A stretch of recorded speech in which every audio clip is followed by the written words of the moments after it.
శ్రేయస్ అయ్యర్ ఇప్పుడు ఇండియన్ టీంలో key player ఎవరైనా ఉన్నారా అంటే అది శ్రేయస్ అయ్యరే. Calm and composed player in the middle overs అంటే శ్రేయస్ అయ్యరే. విరాట్ కోహ్లీ తర్వాత 4th పొజిషన్లో వచ్చే శ్రేయస్ అయ్యర్ అయితే సాలిడ్గా ఎమర్జ్ అయ్యి మిడిల్ ఆర్డర్లో మంచి సాలిడ్ బ్యాట్స్మెన్గా ఎమర్జ్ అయ్యాడు. 2025 ఛాంపియన్స్ ట్రోఫీలో కోహ్లీ తర్వాత ఆ కీ రోల్ అయితే మనోడైతే ప్లే చేశాడు. అందుకే ఈ ఛాంపియన్స్ ట్రోఫీ మనమైతే గెలిచామని నేనైతే చెప్తాను. ఇండియన్ కెప్టెన్ రోహిత్ శర్మ అయితే శ్రేయస్ అయ్యర్ని silent hero of Indian team అనే కితాబిచ్చాడు.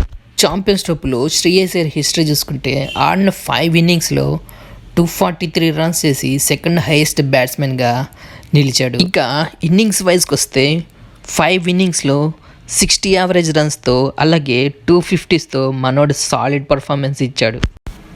ఈ ఛాంపియన్స్ ట్రోఫీలో మొదటి మ్యాచ్ ఆడిన బంగ్లాదేశ్తో 15 రన్స్ చేసి అవుట్ అయ్యాడు.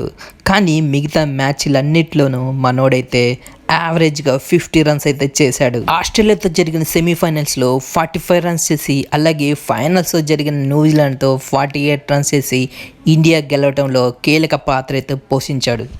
ఇక మనోడి లీడర్షిప్ విషయానికి వస్తే IPL 2024 KKR తరపున కప్ అయితే కొట్టాడు. రోహిత్ శర్మ తరపున ఫ్యూచర్ కెప్టెన్సీ లిస్ట్లో మనోడైతే కంపల్సరీగా ఉంటాడు. ఇంకా ఎన్నో మంచి ఇన్నింగ్స్ ఆడాలని మనమైతే కోరుకుందాం.